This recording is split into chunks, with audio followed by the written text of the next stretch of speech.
नमस्कार विद्यार्थी मित्रांनो, अभ्यास मित्र परिवारामध्ये तुम्हा सर्वांचं स्वागत आहे। तर आजच्या व्हिडिओमध्ये आपण जी काही एमपीएससी गट क पूर्व परीक्षा जी ऑनलाईन होणार आहे तर त्याचे तोटे जे आहे मी तुम्हाला सांगणार आहे। फायदे जे आहे ते आयोगाने तुम्हाला सांगितलेले आहे। एक स्पेशल नोटिफिकेशन काढून आणि प्रेस कॉन्फरन्सद्वारे या ऑनलाईन एक्झाम घेतल्याचे काय फायदे तर ते सांगण्यात आलेले। मग मी आता तुम्हाला हेच ऑनलाईन एक्झाम जर झाली तर त्याचे तोटे काय होऊ शकतात तर या व्हिडिओच्या माध्यमातून सांगणार आहे। जर व्हिडिओ आवडला तर जास्तीत जास्त मुलांपर्यंत हा व्हिडिओ शेअर करा, व्हिडिओ लाईक करा आणि चॅनलला सबस्क्राइब करायला विसरू नका। पहिला तोटा यामध्ये असा आहे की एलिमिनेशन मेथड जे आपण इतके दिवस यूज करत आलेलो आहे तर ती आपल्याला व्यवस्थितपणे यूज करता येणार नाही। म्हणजे जसा पेपरवर प्रश्न असला आणि ए बी सी आणि डी विधान असले तर मग आपण इथं समजून घ्या की या विधानांमधून दुसरं चुकीचं आहे, चौथं चुकीचं आहे, मग त्यावरून उत्तर जे आहे तर आपण एलिमिनेट करत होतो ना, उत्तरापर्यंत पोहोचत होतो। फॉर एक्झाम्पल उत्तर फक्त ए बरोबर, ए बी बरोबर, ए बी सी बरोबर आणि ए बी सी डी बरोबर। तर आपल्याला जर माहित असेल बी चुकीचं आहे तर हा ऑप्शन एलिमेंट हा आणि हा डायरेक्ट आपलं उत्तर येऊन जातं पर्याय क्रमांक 1। तर अशा प्रकारची एलिमिनेशन मेथडचा आपण इथून इतक्या दिवस या पहिले वापर करायचो प्रभावीपणे, तर तिचा आपल्याला वापर करता येणार नाही। कारण तुम्ही जी कम्प्युटरची स्क्रीन असणार आहे त्यावर काय करणार आहे, त्यावर असं पेन चालवणार आहे का तर ते शक्य नाहीये। तर आपण जर बघितलं एलिमिनेशन मेथडचा वापर करता येणार नाही, हा पहिला मेन इथं तोटा बघायला मिळतो। दुसरा बघा, ज्या विद्यार्थ्यांना पहिलं सत्र मिळणार आहे, फॉर एक्झाम्पल आयोगाने सांगितलेले आहे की वेगवेगळ्या सत्रामध्ये ही एक्झाम, वेगवेगळ्या शिफ्ट मध्ये ही एक्झाम होणार आहे। फॉर एक्झाम्पल एक्झाम एकच दिवस झाली पण वेगवेगळ्या शिफ्ट मध्ये झाली किंवा अनेक दिवस पण एक्झाम चालते। बरेचसे एक्झाम जे आहे ते बऱ्यापैकी अनेक दिवस 5-5, 10-10, 15-15 दिवस एक्झाम चालतात। तर बघा ही एक्झाम एक दिवस उद्या किंवा 15 दिवस उद्या जो पहिल्या सत्रातील विद्यार्थी असणार आहे त्यावर मात्र अन्याय होणार आहे। का अन्याय होणार आहे? कारण त्याच्यासाठी जर बघितलं तर प्रश्न, पेपर पॅटर्न, सिलेबस हे सगळं नवीनच असणार आहे त्या मुलासाठी। आणि मग मुलं बाहेर येऊन काय करतात तर टॉपिक सांगतात, हा राज्यपाल टॉपिक करून जा, याच्यावर 2 प्रश्न विचारण्यात आले। करंट मध्ये क्रीडा टॉपिक करून जा, त्याच्यावर इतके प्रश्न विचारण्यात आले। मग बाकीचे जे मुलं असतात, एक शिफ्ट झाल्यानंतर बाकीची जी मुलं आहे त्यांना आयडिया येऊन जाते की कोणकोणत्या टॉपिकवर प्रश्न विचारण्यात येतात। मग ते मुलं ते टॉपिक जे आहे ते पटकन रिवाइज करून या मुलांपेक्षा जास्तीचे मार्क मिळवू शकतात। मग भले यांचा पेपर सोपा असला तरी पण इथं काय होणार आहे तर नॉर्मलायझेशन मध्ये या मुलांनाच प्रॉब्लेम होणार आहे पेपर सोपा असला तर। आणि त्याचबरोबर पहिल्यांदा हे एक्झाम देणार आहे तर त्यामधून कोणकोणत्या टॉपिकवर प्रश्न विचारण्यात येतो हे दुसऱ्या मुलांना कळणार आहे। मग दुसऱ्या मुलांना या पहिल्या शिफ्टमध्ये जे पेपर देणार आहे त्यांच्यापेक्षा निश्चितच जास्त मार्क आपल्याला बघायला मिळणार आहे। नाही तर युट्यूबवर लगेच व्हायरल होऊन जातं। युट्यूबवर सगळे क्लासेस पण काय करतात, ह्या शिफ्टमध्ये ह्या टॉपिकवर प्रश्न विचारण्यात आले, लिस्टच देतात मुलांना, मग बाकीचे मुलं ते प्रिपेअर करतात। तर आपण जर बघितलं तर हा एक प्रॉब्लेम आहे ऑनलाईन एक्झामचा। दुसरं पुढे जाऊया, तिसरा प्रॉब्लेम काय आहे तर ते म्हणजे वेगवेगळ्या सत्रामध्ये एक्झाम होणार आणि डिफिकल्टी लेवल वेगवेगळ्या सत्राची वेगवेगळे असणार। कुठं सोपा पेपर असणार, कुठं मीडियम पेपर असणार, कुठं कठीण पेपर असणार। त्यामुळे जर बघितलं तर नॉर्मलायझेशन होणार आणि हे जे नॉर्मलायझेशन आहे तर ही खूप गुंतागुंतीची प्रक्रिया आहे। फॉर एक्झाम्पल एखाद्या शिफ्टमधील मुलांना पेपर जो आहे तो सोपा होता आणि एखाद्या शिफ्टमधील विद्यार्थ्यांना पेपर कठीण होता। तर ज्यांना पेपर कठीण होता अशा शिफ्टमधील विद्यार्थ्यांचे मार्क सारखेच वाढतात का? अजिबात नाही। त्यांचे मार्क जे आहे ते वेगवेगळ्या प्रमाणात वाढतात। आणि ज्यांना पेपर सोपा गेला होता नॉर्मलायझेशन मध्ये त्यांचे मार्क सारखेच कमी होतात का? अजिबात नाही, ते सुद्धा वेगवेगळ्या प्रमाणात ते कमी होत असतात।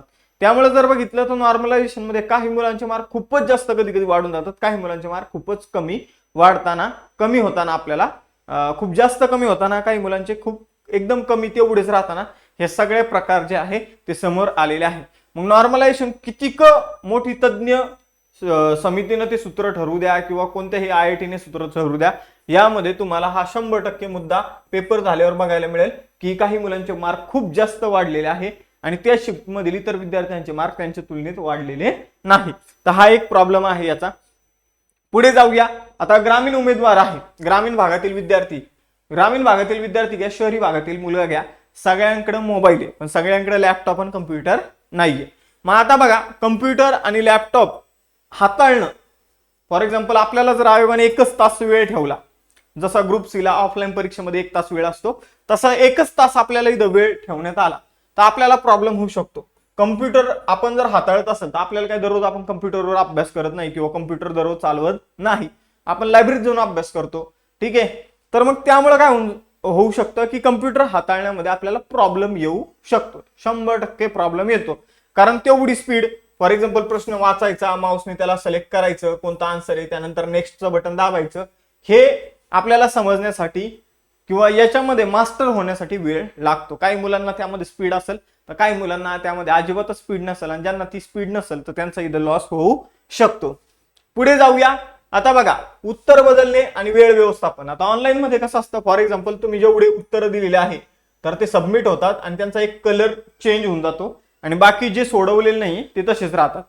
आता ऑफलाईन मध्ये कसं आपल्याकडे पेपर असतो, आपल्याला माहिती आपण कोणकोणते सोडवलेले नाही, पटकन ते पान ओपन करायचं, लगेच आपण जर बघितलं तर त्याचं उत्तर आपल्याला समजा आपण पहिल्या राऊंड मध्ये, काही मुलं 1-2 राऊंड मध्ये पेपर सोडवतात, 2 कधी कधी 3 राऊंड मध्ये पण मुलं पेपर सोडवतात. तर असे वेगवेगळ्या राऊंड मध्ये पेपर सोडवणारे जे मुलं आहेत त्यांना प्रॉब्लेम होऊ शकतं. नॉर्मली आपण आपला ऑफलाईन परीक्षेमध्ये लगेच आपल्याला माहित असतं हा त्या प्रश्न उत्तर ते द्यायचं होतं मला, मग आपण लगेच बॅक जातून ते उत्तर टिक करून येतो. पण इथं आपल्याला कळतं की आपले हे समजून घ्या 25 प्रश्न आपण सोडवलेले नाही, मग कुठं तो प्रश्न होता एक्झॅक्ट, मग ते शोधत बसायचं का आपण त्या ठिकाणी जाऊन. तर हा एक प्रॉब्लेम आपल्याला येऊ शकतो. ही वेळ खाऊ प्रक्रिया आहे.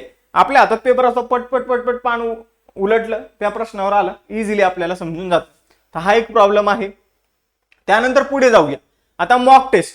आयोग काय म्हणतो की तुम्ही प्रॅक्टिस सुरू करा, म्हणजे कम्प्युटरवर ज्या मॉक टेस्ट आहे त्याची प्रॅक्टिस तुम्ही सुरू करा. आयोगाने असं त्या नोटिफिकेशन मध्ये शेवटी म्हटलेलं आहे. पण ऑलरेडी बऱ्यापैकी मुलं मोबाईलवरच अभ्यास करतात, आणि मॉक टेस्टची प्रॅक्टिस जर कंटिन्यू कम्प्युटरवर केली तर डोळ्यांना पण काय होऊ शकतो, त्रास होऊ शकतो. ठीक आहे, डोळ्यांना त्रास होऊ शकतो. डोळ्यांचा त्रास म्हणजे आपल्या डायरेक्ट मेंदूला त्रास तिथं व्हायला लागतो. कंटिन्यू स्क्रीन, आता आम्हाला माहिती आहे आम्ही कंटिन्यू स्क्रीनवर असतो तर आमच्या डोळे कधी कधी रात्री जे आहे तर ते दगड टोचतात असं वाटतं कधी कधी रात्री. तर असा प्रकारचा त्रास जो आहे मित्रांनो, तर तो जर तुम्ही कम्प्युटरवर प्रॅक्टिस करणार असेल तर तो मॉक टेस्टची प्रॅक्टिस, तर त्यामुळे तुमच्यावर होऊ शकतो. त्याचबरोबर जर बघितलं तर संपूर्ण प्रश्नपत्रिका एकदाच आपल्याला पाहता येत नाही, आपल्याला एक एक प्रश्न बघावा लागतो. आपण आपल्या हातात पेपर आला तर मी माझ्या हातात पेपर आल्यानंतर काय करतो, तर माझा आवडता विषय पॉलिटी, मग मी पहिले त्याला घेणार. मग आता इथं आपण नेक्स्ट नेक्स्ट नेक्स्ट नेक्स्टचं बटन दाबायचं का, किंवा रॅन्डम बघायचं का, हा या नंबरचा प्रश्न कोणत्या विषयाशी संबंधित आहे. आपल्याला माहिती आहे आपला विषय कोणता आवडता आहे, आपण तो विषय पहिले घेतो आणि मग त्यानुसार पेपर जो आहे तो सोडवतो, आणि कधीही कोणत्याही पानावरून कुठेही आपण जातो. पण तसं इथं एक एक प्रश्न आपल्याला दिसणार आणि मग तो एक प्रश्न सोडून आपल्याला समोर जायचं. ठीक आहे, तर हा एक प्रॉब्लेमॅटिक, हाताळणं व्यवस्थित होणार नाही पेपर ऑनलाईन मध्ये. ऑफलाईन मध्ये जे इझी आहे ते ऑनलाईन मध्ये आपल्याला जमत नाही. त्यानंतर जर बघितलं तर शाळा, महाविद्यालय, कॉलेज खूप मोठ्या प्रमाणावर उपलब्ध आहे ऑफलाईन एक्झामसाठी.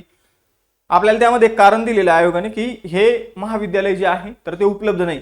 पण मी तुम्हाला सांगतो की जे संगणक असलेले जे काही केंद्र आहेत, परीक्षा केंद्र, त्यापेक्षा निश्चितच महाविद्यालय आणि शाळांची संख्या जास्त आहे.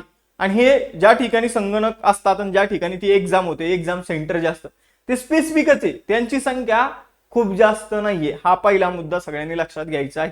आणि ते समजून घ्या, स्पेसिफिक ठिकाणी असतात आणि त्या ठिकाणचं लोकेशन किती लांब असेल हे आपल्याला सांगता येत नाही.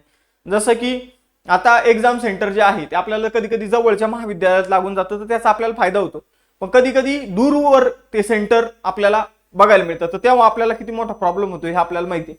मग इथं जर बघितलं तर हे संगणकावर जे एक्झाम होणार त्याचे सेंटर कमी असणार आहे, जी महाविद्यालय आणि शाळांमध्ये एक्झाम होते तर त्यापेक्षा. मग तिथं जर बघितलं तर तुम्हाला स्पेसिफिक ठिकाणीच हे सेंटर बघायला मिळणार आणि तुमचा प्रवासाचा वेळ वगैरे जो आहे तर तो जास्त जाणार आहे. हा मोठा प्रॉब्लेम नाही, पण एक प्रॉब्लेम आहे, तोटा आहे.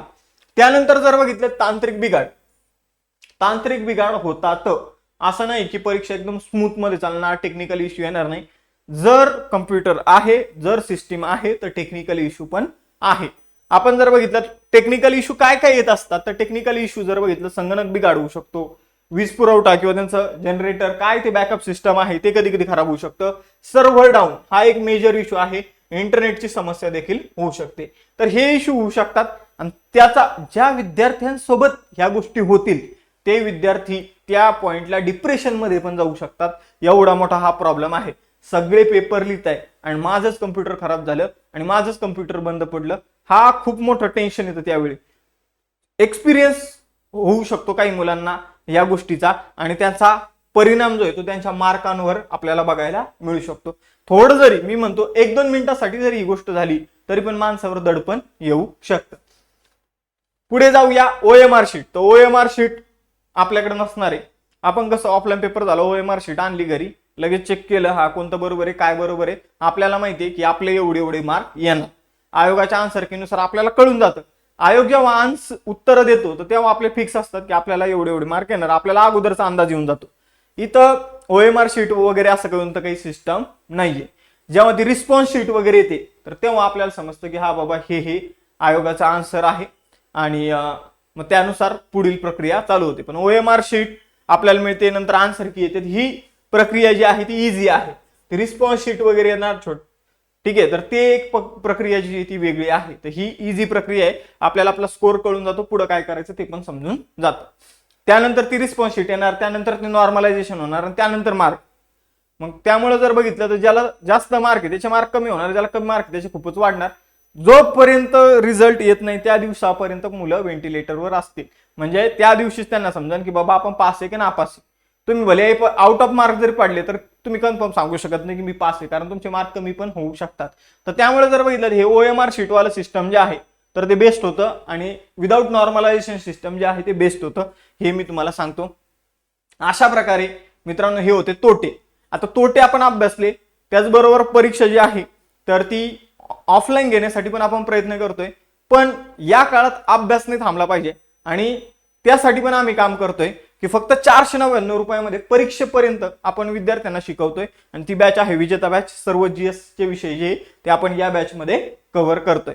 जर तुम्हाला ही बॅच जॉईन करायची असेल तर अभ्यास मित्राचं ऍप जे ते डाउनलोड करा आणि त्यामध्ये ही बॅच जॉईन करायला विसरू नका. जर कुणाला प्रॉब्लेम येत असेल तर कॉन्टॅक्ट नंबर सांगतो 9762882895 या कॉन्टॅक्ट नंबरवर कॉल करा. आम्ही तुम्हाला ही बॅच कशी जॉईन करायची त्यामध्ये मदत करू. तर थांबूया इथं, भेटूया नेक्स्ट सेशनमध्ये. चलो बाय बाय, जय हिंद.